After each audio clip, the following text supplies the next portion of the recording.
Alrighty, everybody, welcome to the last run of the marathon. Saving the best for last here, obviously. Fairly OddParents, obviously the most popular, most beloved, most well-known game of the entire marathon. Of course, everybody knows Fairly OddParents Shadow Showdown, so let's go ahead and get started. Oh, sorry, that was probably loud. I just smacked my microphone on accident. Alright, let's do this. Alright, so if you somehow have missed the incredible trend that is the Fairly OddParents Shadow Showdown, this is it right here. It is a 3D platformer based on the Fairly OddParents, obviously. It is pretty goofy. It has a relatively limited moveset, but ends up turning into a pretty interesting speed game with some of the tech we can do. The basic movement is jumping, double jumping, and running, and you can combine running and jumping into run jumping, which turns into the most versatile movement option in the game. Run jumping allows us to cover a lot of really big gaps, allows us to conserve a lot of momentum. I'm gonna go for the first trick in the game right here. Let's see if we get it. We did not get it. It's called Quick Star, and basically that star that just spawned in, sometimes it doesn't run away and it stays right where it spawns.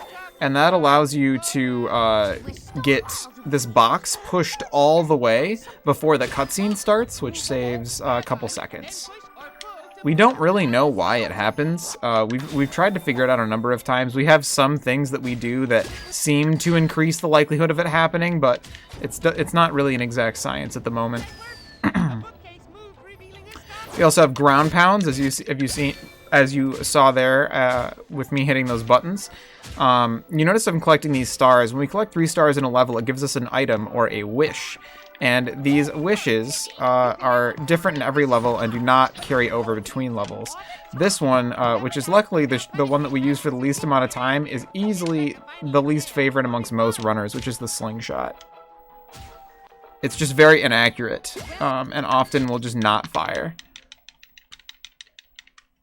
But it was pretty nice that time. That was a pretty good tutorial. So now we're on to the first real level, so to speak, Fairly Disastrous, which is based in Fairy World, if you're familiar with the lore from the show.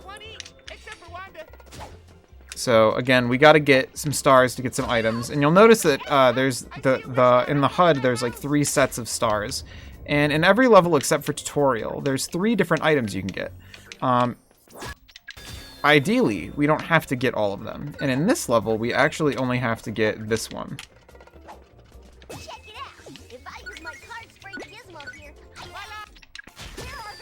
And so now, we're going to do the first big skip right here, where we're going to jump on this little railing, and then just jump across this pit with a run jump. You can run in the air, and then jump out of a run in the air, and conserve that momentum. And we'd use that to get over that ledge there, and that allows us to skip the second item that you would normally get in sequence here. So now I'm going to do one of the biggest skips, which is jumping over this wall here by jumping on top of that little hut, which you're not supposed to be able to do. And then usually when you complete the level, a bridge spawns here and the gate opens, but the bridge is actually, the collision's always here, the texture just isn't loaded in. So if we can get over here, which we did, then we can easily just make it across the bridge and all the way to the final boss. We only got this one item because we need it for this fight. I'm going to try to do a skip here, it's a bit difficult. Alright, there we go, we got it. So that's a 2-frame trick. Basically what I did is I paused on either the first or second frame that cutscene starts, and when you do that, it gives you that skip scene option that you've seen me using to skip cutscenes. There's a lot of cutscenes in this game that aren't actually skippable, and this is normally one of them. It's usually like a minute-long cutscene. I think it's like 48 seconds or something like that.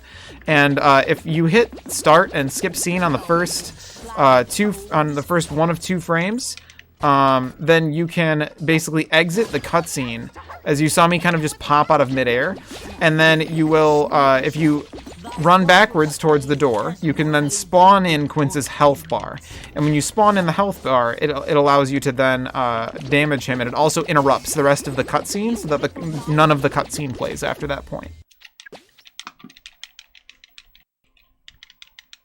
Alright, so those are the first 2 levels. Those are real quick and easy. So now we're going to get the Fairyversary Muffin, and the Fairyversary Muffin will come into play later. If you watched the show as a kid, then you might have an idea of what that could be used for. So these next 2 levels can be done in any order. Most runners do them in the opposite order that I do them. Doing this level first is kind of the old school method of running the game. So you notice that I turned off from that main path there at the start. That's because there is a little side path here. And you can get these stars in either order. If you look at the HUD, it actually looks like you're supposed to get these first, but these are actually meant to be gotten second in this level. But I'm doing this in a little bit of a different order in order to do some funny business. So we're just going to come over here, get this one, and that is a pogo stick, and we'll see how that's used in a minute. But we're going to go back over this way first, over to that first star they wanted us to get, which is that guy there. I'm going to do kind of a lineup here and a special run to try to intercept that star, so that way I can, I don't have to run all the way down that pathway. And this is why we got that other one first, because this pogo stick allows us just to jump all the way to the top, if I do it correctly. There we go. And that allows us to skip climbing a really slow ladder and doing a really specific run jump over that pit that I just jumped up with the pogo stick. It loses a couple seconds to do that route over doing a slightly altered route, but it is a lot more consistent. So now we're going to see the first real glitch, which is called an item cancel, or wish cancel, or in this case, an infinite hover, where we cancel the wish on the same frame that we use it, and it allows us to use the wish infinitely, essentially. It interrupts the animation of the fuel coming out. Alright, so now I used a pogo stick to get on top of this object that I'm not really supposed to be on top of, and I have to hold up against it in order to get it to do what I want. And it's not really behaving. And then I have to get an infinite hover up here. And that was a bit slow, but that's okay. And the reason I did all of that was to get this infinite hover at a very specific height, which allows me to go through this door without triggering a cutscene that's right on the other side of it. And that allows me to trigger it from this other side, which may allow me to do some really cool stuff, if I get this trick correctly.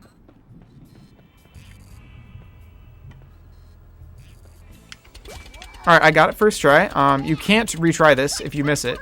It saves a little less than a minute. And essentially what just happened there is when Timmy hovers with this item, for like a few frames here, you can kind of watch while I do it here, he rises up. And when that happens, and you interrupt that rising with a cutscene, you will rise through the entire cutscene. And what that ends up causing is you to be able to gain an absurd amount of height depending on the length of the cutscene. I'm not going to be able to make this cycle, unfortunately. We just missed that cycle. So that allowed us to skip a lot of stuff in that room, because that room is vertical and you generally go in like a spiral pathway around the room as you go up it through a bunch of different subsequent rooms. But by doing that trick, we're able to skip all of those rooms and just go straight to the top. And now we just got to keep climbing. We're going to see the Crimson Chin. He said, "Go ahead, Timmy. I don't feel like doing this one today. I'm going home." And Timmy's doing it. Basically, that's not exactly what he said, but I'm paraphrasing. So this is another infinite hover here. You actually don't need the infinite hover to get around this. You can just hover around that gap, but it is a bit tight. Alright, I'm going to go for another... Oh, if I can get through this door. The camera change on that door is a little wonky. I'm going to go for another glider climb here. Oh, I was about 2 or 3 frames early there. If I had gotten it, you would have seen Timmy just rise up through the middle of that room during the cutscene, and then I would have just been at the top of the room when this cutscene was over, instead of needing to climb it with the pogo stick, which saves about 30 seconds. But again, it is those glider climbs are frame perfect, so it's pretty tough. We have the last glider climb that we can do coming up here, along with a couple other tricks. I'll try to explain them all. So it's called Early Olga. We're skipping a cutscene right now. We're usually not supposed to be able to move. Ooh, that's not going to work. I'll go for it anyway.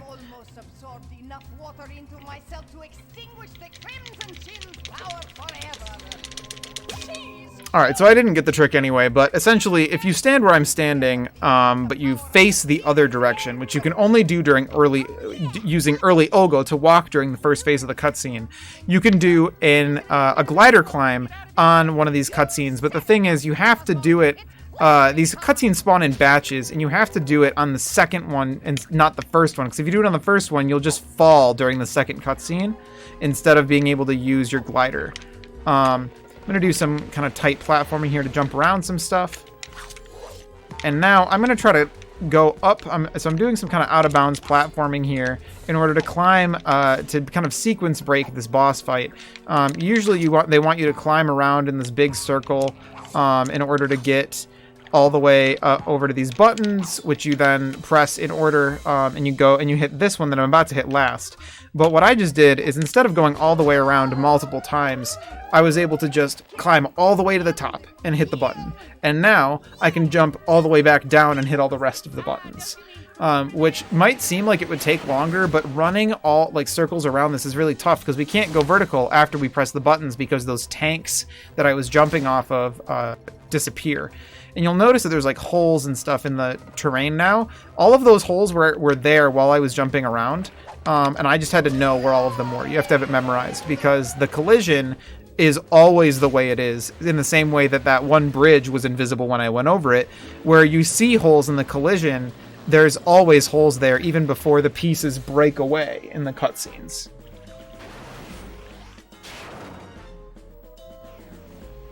So you have to be pretty careful when you're navigating this level during the sequence break. You have to really know where you can and can't run.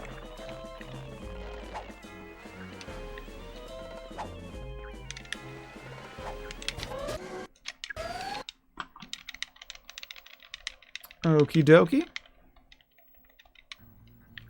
And now we're going into Dad's Dream, which is often one of the biggest run killers for especially newer runners. It has a couple really difficult strategies. One of these tricks is one of those kind of tricks where it's really difficult to learn at first, but after you've done it like 10 times, it's much, much, much easier to repeat and do consistently. This is also the longest cutscene, unfortunately. I was wondering if you have any donations or anything you want to throw out there. Go ahead. No donations. But I am kind of tripping out because I owned a GameCube game for Fairly OddParents when I was like 5. And I lost it, and I didn't know what it was called. And I'm getting such a nostalgia trip from this because I'm 90% sure that this is it. There are two Fairly OddParents games for the GameCube. There's this one, and there's also Breakin' Da Rules. I believe Breakin' Da Rules was the sequel to this game, but I could have that backwards. But Breakin' Da Rules like looks better. But it is a bad speed game because the movement tech is really slow and there's like a ton of unskippable cutscenes. But yeah, I had kind of the same thing when I first found this game again because I played it as a kid. I never owned it. I like rented it from Blockbuster a few times when I was a kid. And yeah, I found it when I was looking up speedruns one day, and I was like, oh, that's super cool. And here we are, many years later. So that trick I just did is called Dad Skip. Oh wow, I actually just got a really cool swag strat there that I did not do entirely on purpose. Where you basically, when I entered the cutscene the same frame that I touched the ground, and that clipped me through the ground and into that wall. And then once the cutscene was over, I just fell out of bounds through the wall, which caused me to die and reset my position, which is good. We usually die there on purpose anyway, but that was just kind of a swaggy way to do it that I usually can never do on purpose. It's something I always go for, but it almost never happens. But that is the trick that is really difficult. Jumping around that seam like that can be kind of tough. You really have to get really comfortable with like Timmy's movement and positioning and using the shadow to understand where you are relative to other things. But once you get it down, it's not that bad. All right, we're getting some more stars here. You're noticing that it looks like we're getting 2 batches of stars right now when usually we only can get 1 at a time. And that's because we were supposed to get stars for that last thing we did before when we did Dad Skip, because we're supposed to have the light bulb in order to get rid of the suits, because we have to get a moth to eat the suit, and we have to attract the moth with a light bulb. That's kind of the gimmicky thing with that item. But that first suit we were able to just run by. I missed it a couple times. It can be a little tough. You can do it on either side. I've recently been learning to do it on the left side because I think it's a little bit easier, but I went with the right side there. This one we can just jump on a lamp and just jump to the end. Also, if you didn't catch the cutscene, we're hitting all these levers in order to wake up Timmy's dad by hitting all these levers. It turns this hot dog into a real boat that we can actually use to go over to that big robot, and then we can fight it, and then that'll wake up Timmy's dad. Obviously, that's how dreams work. We all know this already. Yeah, I will say this level pretty poorly designed in my opinion. Lots of empty, long hallways with nothing going on but like a few coins. Not the best. But I like the hub, the little fireplace. It's homey. Alright, so here I'm going to shoot a bolt and then grab this moth. And the bolt stops, basically chokes out the frog for a minute. Save the animals, y'all. And then allows us to pass by him with a moth. Otherwise, he would eat the moth. So now we have the most obnoxious item in the entire game, which is the action klaxon, which is just an air horn. And every time I use it, it makes an air horn sound effect play, which is super fun. This next section actually is the only place that the game is known to like hard crash, and we don't really know what causes it. I do have a safety save just in case. It has happened in a marathon before, but it's not super common for me. We're gonna try to do a pretty tight jump here. Oh, we just missed it. I think my angle was just a little wide. If you get this jump the first time, it saves like 15 to 45 seconds, depending on what alternative method you use. If you get it second try with a quick lineup, you're about breaking even. That was probably about breaking even. All right, here we go. All right, we're good on the crash. So basically that little boost pad that I went on there, sometimes when you use it, the whole game crashes. And we don't really know why, but it does. But we're good now. Everything's fine. This is one of the hardest suit skips in this level. You have to kind of kite this guy out by standing on a specific part of that square and then running around him like that. And then there's supposed to be this section with a bunch of action clacks and stuff, but we don't want to do that. Oh, darn, we missed that jump. Instead, we're just going to jump on top of this trophy and then catch this platform as it comes back on the cycle. And then we're going to skip a bunch of other stuff with a nice timed run jump. And then we're going to skip some other stuff by jumping on this wall. And lastly, we're going to skip the last suit by making this run jump here. Alright, and that's all of the levers we need to hit. Also notice, this is the first level we've actually had to get all of the items in. Like in the last level, we skipped an item that was a freeze ray that turned those manatee enemies into platforms, but we didn't actually need it because the infinite hover got us through the only room where it's like pseudo required. You actually can get through the entire level without using the freeze ray, even without using a infinite hover. It's very difficult, and it used to be the biggest reset point of the run, though. There was one screen where you had to do that, and it was tough. All right, this is the only auto-scroller that we're going to have to play. Thank goodness. There's two of them in the game, but spoilers, we're not going to play the other one. You'll see why. It's pretty fun. But yeah, this one we have to play. It's just a weird, trippy rail shooter where we collect light bulbs, because if anyone has ever driven a boat, they know that it runs on light bulbs.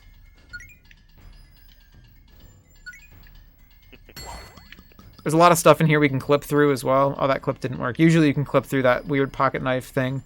But like up here, I can get nice and clipped into the terrain, and I can get stuck. And you can just barely get that light bulb if you hold straight up there. You actually don't need them all. I don't actually know what the bare minimum is. because they're so easy to collect. I always collect them. But I think I've gotten as few as like 8 before, and it was fine. I kind of want to test it to see how many you actually need, but I don't really want to play this any more than I have to. And no, you do not want to play again, and even though play again is the default answer, for some reason they were like, yeah, they'll want to play this more than once. This is a great game. This rail shooter is amazing. Alright, so now we're going into the boss for this level. This boss is actually really annoying and can lose you a ton of time if you don't do it correctly. Alright, that was pretty good timing.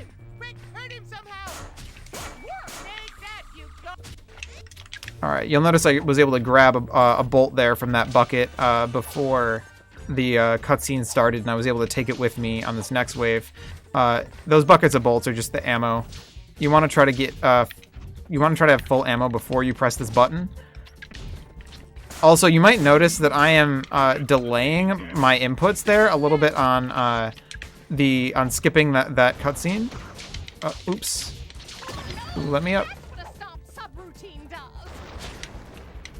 The reason is because if you skip that cutscene too quickly, oh no, I thought if you fell on the first one that one would not fall. All right, so this is how you lose a lot of time.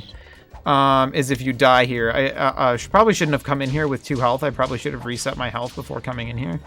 But basically, I'm losing a cycle now because he's not gonna stop here. Oh wait. He did stop there. That's really bizarre. Usually if you take damage, it always skips a cycle, so that way you can't hit the next crane. And I actually don't know why the button came up there. That's very interesting. But yeah, this fight is easily like one of my biggest run killers, which might sound silly to some of the other runners of this game, but I just really struggle with this boss fight. It's really easy to make a small mistake that loses you like 30 or 45 seconds.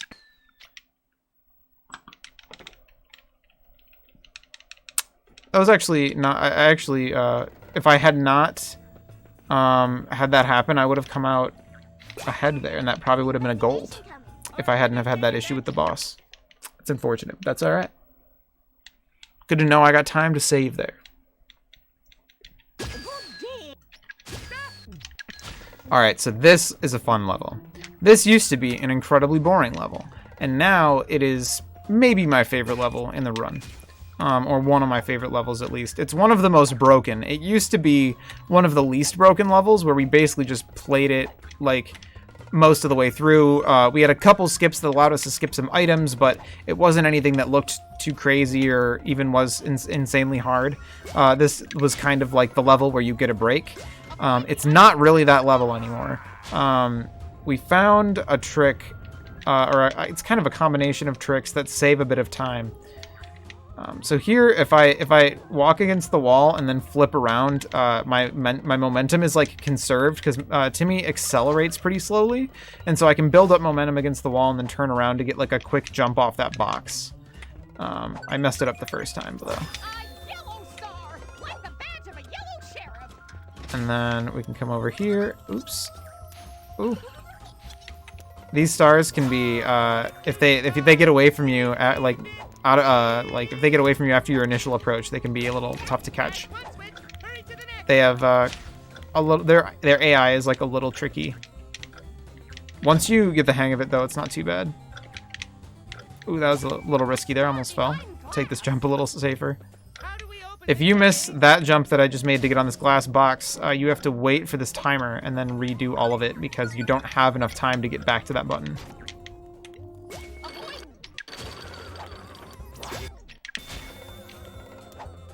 Alright, so we just got the only wish we're going to need for this level, which is pretty interesting.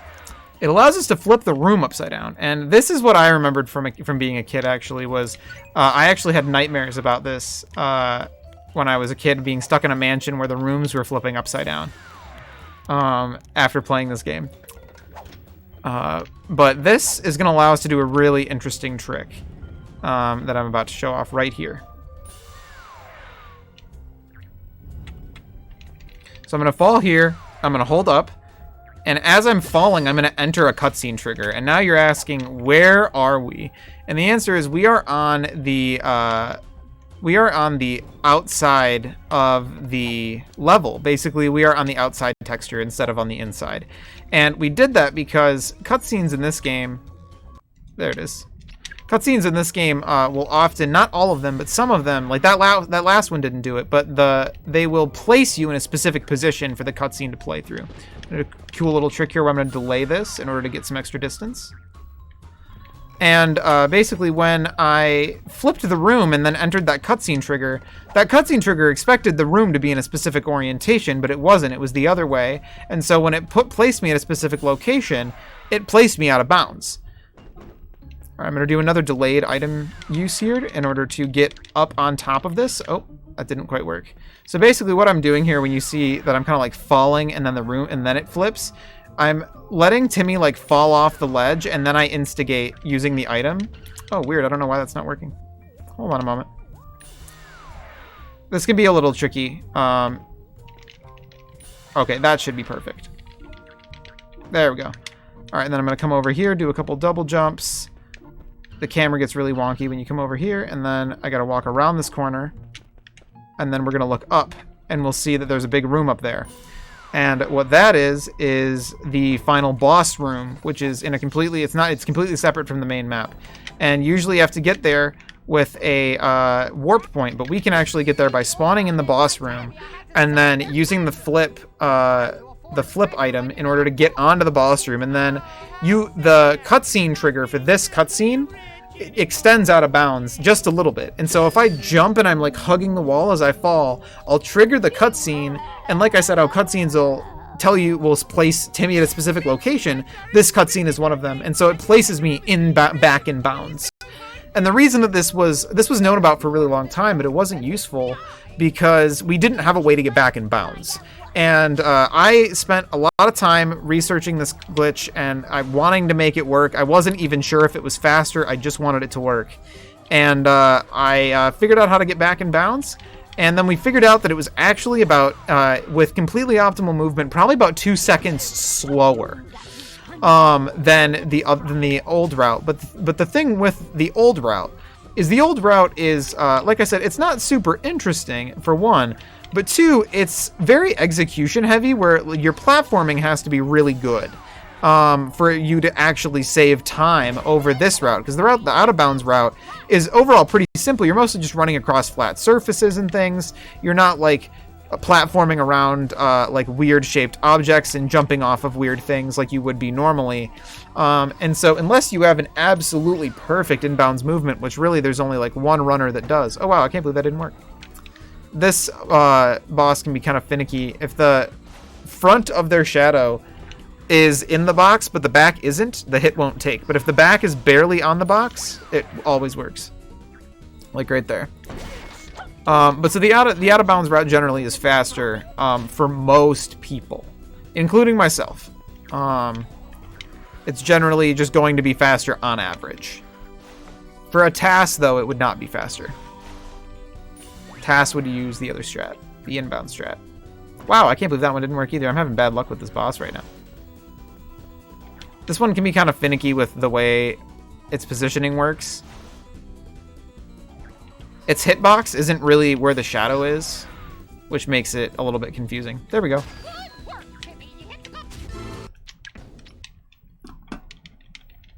Alrighty.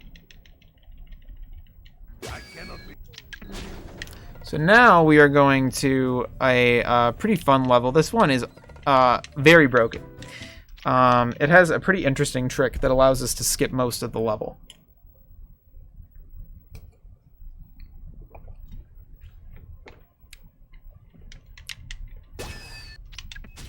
Alright. So, oops, I didn't mean to dive. So first we're just going to pull this box over a little bit to break out of our cage.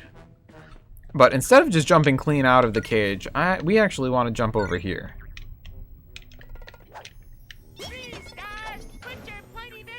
Oh, that didn't work. Usually that lineup works where you can just dive at it in the corner and you can grab it. Alright, so now we got the first star. Now we got to push this box on here so we can get out. Oh, camera flipped on us. Let's go grab this star.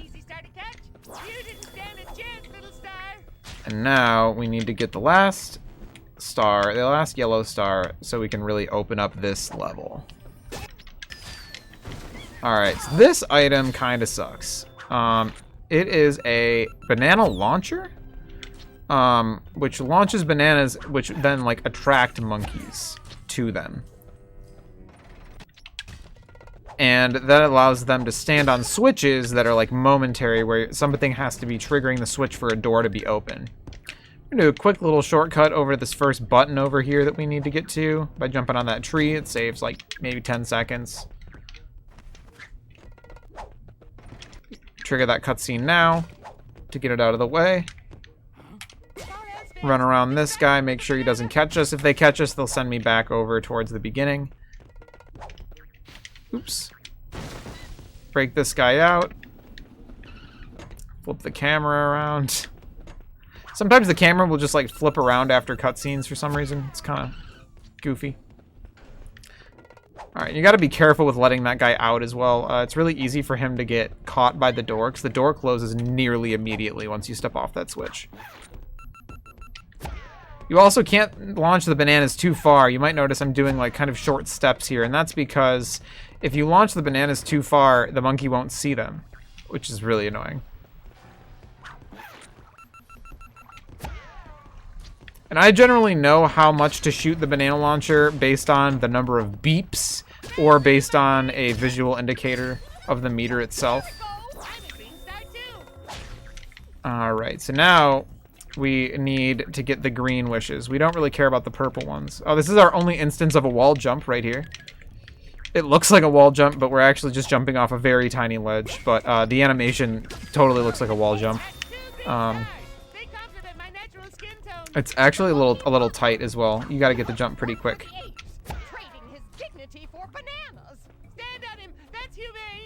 All right, now we got to get this guy. Do you mind if I plug something real quick? Yeah, go ahead. I just wanted to remind everyone that's watching right now that we have around 20 minutes left in the run. So please get your last minute donations in. If we can make it to 400, only $20 more to 400 by the end of this run, then that in and of itself will be an accomplishment for all of us in order to save the animals through Heartland Animal Shelter. Man, this monkey is not playing nice. I'm out of ammo now, so that was a little close. Alright, so now we're going to do a pretty fun glitch. So I'm going to jump up here, and then I'm going to purposely fall off the wall and take damage by that thing while I am falling off the wall. And now we're going to notice a pretty interesting effect, which is that gravity doesn't really seem to apply to me. I'm going to grab some of this ammo while we're here. And if I walk against this wall, I'll just run up the wall. But then if I run against this wall, I'll start falling. And now if I come over here and I jump, oh wow, look at that. We're just rocket jumping all the way up. And we can go all the way up to the top of the level. Oh, just barely missed. And we can start the process of making it to the boss, even though we have only gotten the single item. But just like the first level, the first item they give you is actually the only item or one of the only items you really need for the final boss. In this level, we actually need both of the items that we've obtained to get to the final boss. Now, in order to not do that trick again, I'm going to try to do something a little tricky here. It's a little tough, but we should be able to do it. So this, you might notice, that just didn't have a hitbox, which is fun. So now I'm going to try to come out at a really specific spot here. I'm going to grab ledge. I'm going to adjust my camera in a very specific location.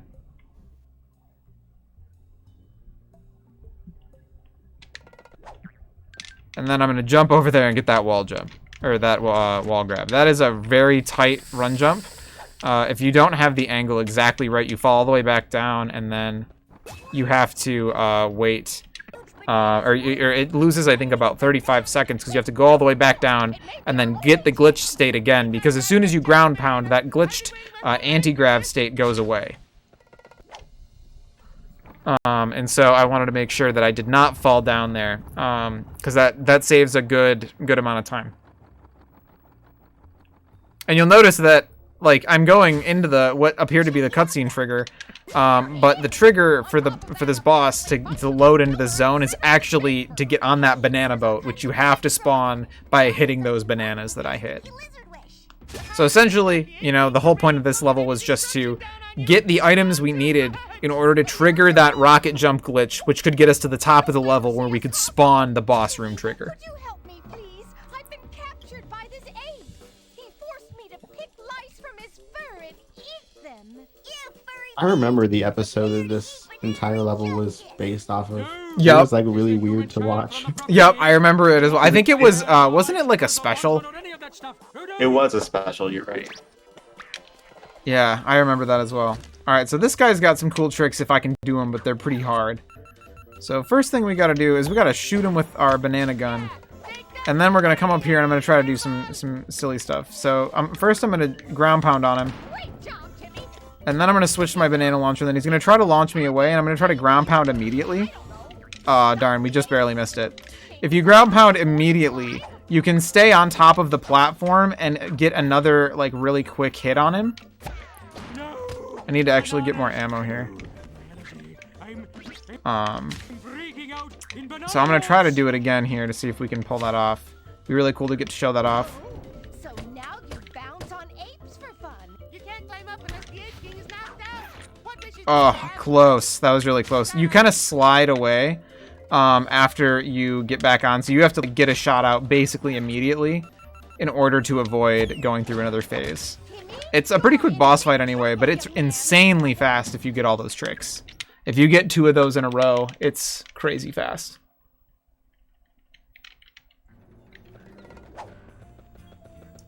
Alrighty. Do you mind if I ask something real quick? Yeah, of course.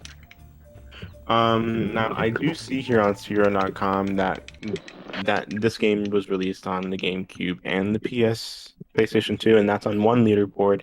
Mm-hmm. And then there's also one for the Game Boy Advance that's on an entirely separate leaderboard. Yep. What is the major differences between all 3 versions exactly? So the Game Boy Advance game is just a completely different game. It's just like a weird 2D platformer that's kind of bad, but there are people that speedrun that as well. I know there's a number of people in our community that like speedrunning that game. It has, I think, like a couple of neat little glitches and skips and stuff, but it is like a totally different game. The PS2 game is identical, but the problem with speedrunning PlayStation 2 games is load times are a nightmare. And so the GameCube always has faster load times over PS2 just because of the fact that it has a different media. It uses GD-ROMs instead of CD-ROMs, which happen to just be smaller discs, as most people know. And that causes there to be less seek time, so the load times are less. So that's why we run on GameCube instead of... ooh, that was a save there. Instead of PlayStation 2. There have been some people that have talked about looking into PlayStation 2. There have been some talks of possibly doing something like a load remover that would allow people to use people to use PS2 more easily. But yeah, the PS2 and GameCube version, as far as I'm aware, are essentially identical. But who knows? There could be different glitches. We don't know yet. So if anyone wants to find that out for us. So right now we're gonna do some things out of order. So we got this jetpack, right? And that's pretty cool. Let's see if that jump was good enough. That jump can be a little tight, but we got it. So I'm gonna do another infinite hover, but this time it's a different infinite hover. It's with the jetpack, and this is a little bit more interesting because this gives us full 3D movement versus the other infinite hover was only horizontal movement. We couldn't go up unless we did a glider climb, which was a very difficult trick to do. Oops. So now we have a little bit more options here. So we just skipped over to what is supposed to be like one of the last puzzles. And we are about to go get the last item before we get the second item. And you'll see why once we get it. Fun little thing that you'll notice with this jetpack infinite hover is the sprite for the flame actually stays in the location that you start doing the glitch. So when I do this next infinite hover, look at the flame that comes out and watch it just kind of stay on the ground as we float away. Yeah, we have time for one donation. Yeah, I was just about to say this is a good time for a donation. Well, we have reached $400, everyone, and you won't believe who the last donation was from. It's from the animals at Heartland Animal Shelter. Oh my goodness. They say thanks to everyone for all the donations during all of these impressive runs. We're giving $20 back to help you guys get to your goal of $400. Now don't think too hard about how we type this out without thumbs or fingers. Thank you all to the animals at Heartland Animal Shelter who we are trying to save. That is so cute.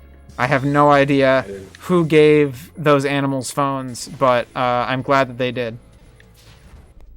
I don't know where they're getting the money either, but you know, it's going to a good cause, so I'm not going to ask too many questions. It is. All right, so this is why we went and got the this item first. This item allows for some pretty insanely fast movement speed, as you've probably noticed. We're not doing anything glitchy to make that happen. That is just how fast this item moves. Essentially, you're supposed to be a pinball, and there's some puzzles that require you to like shoot yourself out of a little launcher and like off some pads in a specific order and stuff. But we don't want to do that, so we're not gonna have to do that. We're gonna do something a little bit more fun. First, we just got to get this last star here, which is going to be our last wish star for the run. Or, I'm sorry, the second to last wish star for the run. I forgot, we got one more. But we're going to be going back down to this doorway and going over to the other side to grab this last purple star. Oops, that was unfortunate. I thought I had 3 health there. I thought I could afford a hit. Oh boy. Oh yeah, that didn't work. Getting those jumps across with the pinball is a bit tough. But it saves a bit of time.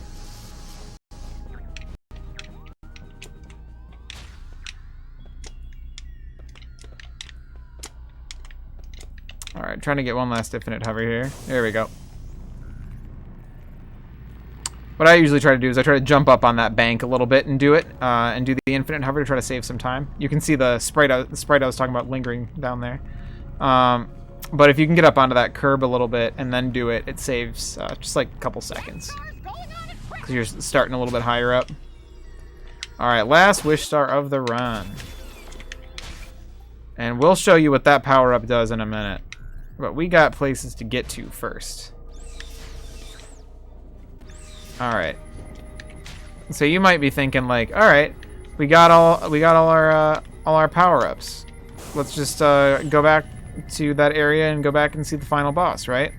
Well, not exactly. We're gonna take a little bit of a different route here. We're gonna use this infinite hover. Luckily, there is one room, just this room, does not have a solid ceiling. Everything else does. Now you see that big like area over there? That area is the area where we got the pinball. Now I'm going to unload that area by triggering that door, which will load this area instead, which has 2 purposes. One, it allows me to run on top of it in order to save a little bit of run on top of that walk on top of the hallway, and then also I can run a bit on here in order to save just a little bit more time. And then you see that door in the distance way out there? That's where we're going. And if you notice that big blue area before that I said was the pinball area, that's also where the final boss is. And usually you have to do this big long pinball puzzle in order to get to the final boss door. And then once you open the final boss door, there's one of those rail shooters like we saw before, which opens the actual final boss door for this level. And we are going to skip both of those checks with this cool little out-of-bounds trick that I'm doing right now. I'm intentionally staying a bit far away from this door because I don't want to get too close to it until I'm in a very specific position. I want to be on this side of the door, like this. And then I'm going to come close to it, and then as things start to load, I'm going to run away. And now you'll notice everything is loaded again. And now, if I run across this wall, I will just barely hit the trigger that starts the boss fight. And we could do that as soon as you get the jetpack. You could go straight to this boss fight. But it is legitimately faster to get both of those wishes, because otherwise you have to use the infinite hover a ton in the boss fight, and the boss fight takes forever.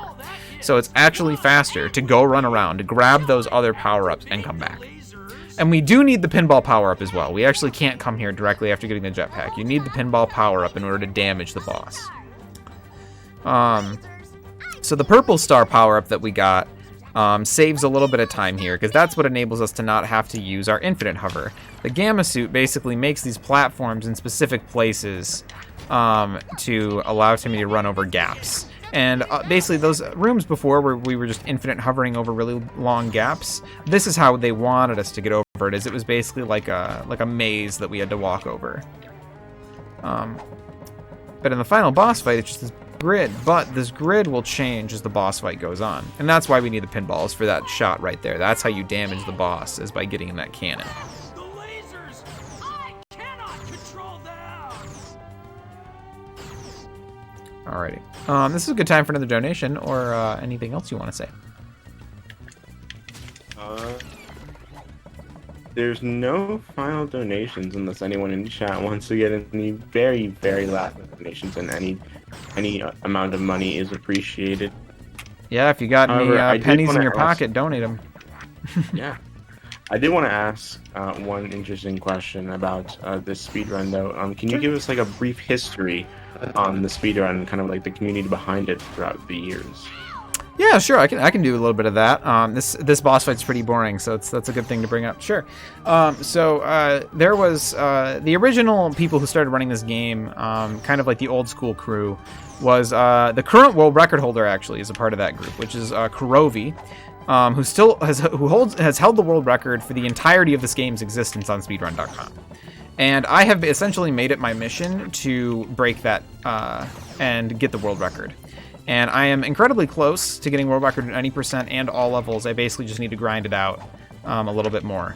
But Kurovi and Locke and a couple other people were really involved in the beginning. And they found a lot of the early movement tech and some of the early strategies, like, for example, some of the skips we saw in like the first level where we were running out of bounds to go across that bridge and stuff. And then I found the game just by like looking it up, from remembering it from childhood and looking up the speedrun and being like, oh, that looks kind of fun, I'll try it. And I already had the... Oh, no, that's unfortunate. I already had the game, actually, because I collect retro stuff. Oh, wow. I just barely missed that jump. And so I already had it. And so I was like, oh, we'll try speedrunning it. And I really liked it. Wow, I can't get this jump. I'm trying to do something kind of fancy, but it's not working. Let's just take this easy. There we go. And I just kind of went to town on this game and just tried to find everything I could in terms of glitches, any kind of speed tech, anything I could find to make the game faster. And over the years, I've found a lot of strategies. I've taken this, like the overall possible time down at least... Oh no, I accidentally hit save. At least a couple minutes. Kurovi actually came out of retirement at one point in order to try to learn some of the new strats and then put the time down more.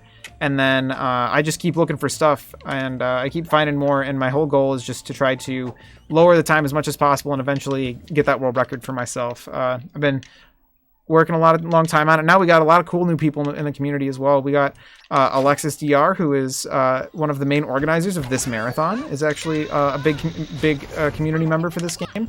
We've got Juniper Rose, or Rebel Rose, who's also a runner of this game, mostly runs all levels.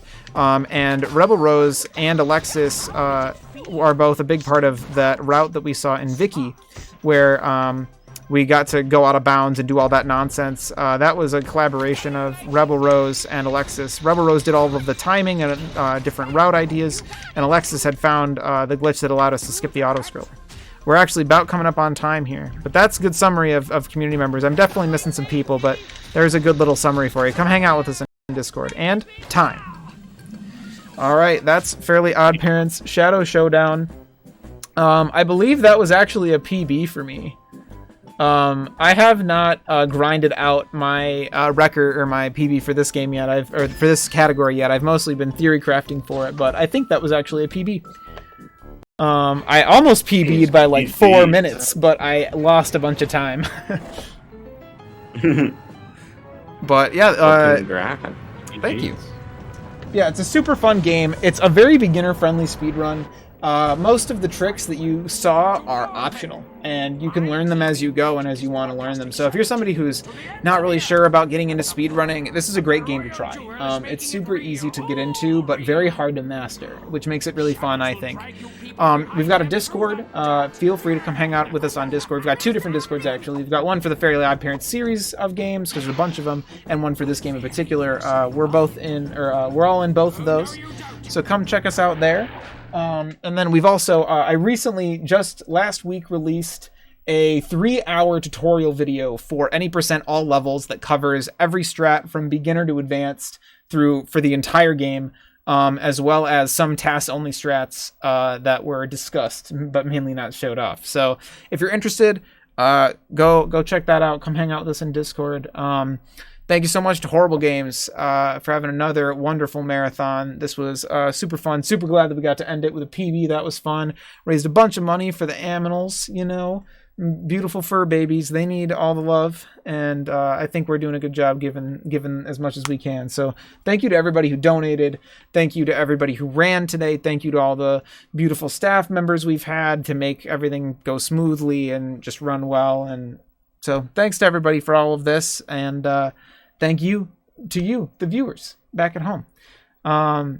That's about it for me. If you want to see me stream, I'm over at twitch.tv/earllgray. I have not been streaming very much recently, but I am actually about to start streaming on a regular basis. So go follow me there if you want to check out some Fairly Odd Parent streams. I'm also going to be streaming some Simpsons Hit and Run. I'm going to be streaming some Super Mario 64 ROM hacks. So come check that out. And again, twitch.tv/earllgray. But yeah, thank you so much to everybody and everything. And I'll see y'all around, hopefully, on my channel. That's wonderful. And actually, before we transition out, we're actually going to read off one final donation that we got in just as you were finishing the run. Let's hear it. It is from Nick. He donates $20 and he says, "Big thanks to all our new staff members this event that help us fill our schedule with such awesome runs. Special shout out to Alexis for planning everything out and waking Kuno when he was sleeping. Hope to see everyone next time." What a great final donation. Thank you, Nick. Shout outs to Nick. Nick's an incredible staff member. Been working with us for a long time. They made the software that our Restreamer team uses and that a lot of other marathons are beginning to pick up as well. Nick's super cool. And yeah, shout outs to Alexis, shout outs to Kuno. And again, something Nick said that I wanted to point out as well. Shout outs to all the new staff for this marathon. We had so much new staff on this marathon that was great and just super helpful and made everything run super smoothly. And it's always great to have new people. And if y'all are interested in running staff and you're at home, wait for the next marathon and come be a host or a restreamer or whatever you want to do and come hang out with us. It's fun. Yeah. And stick tight, everyone, because you're going to have one final little surprise to close off our marathon from our main organizer, Kuno himself.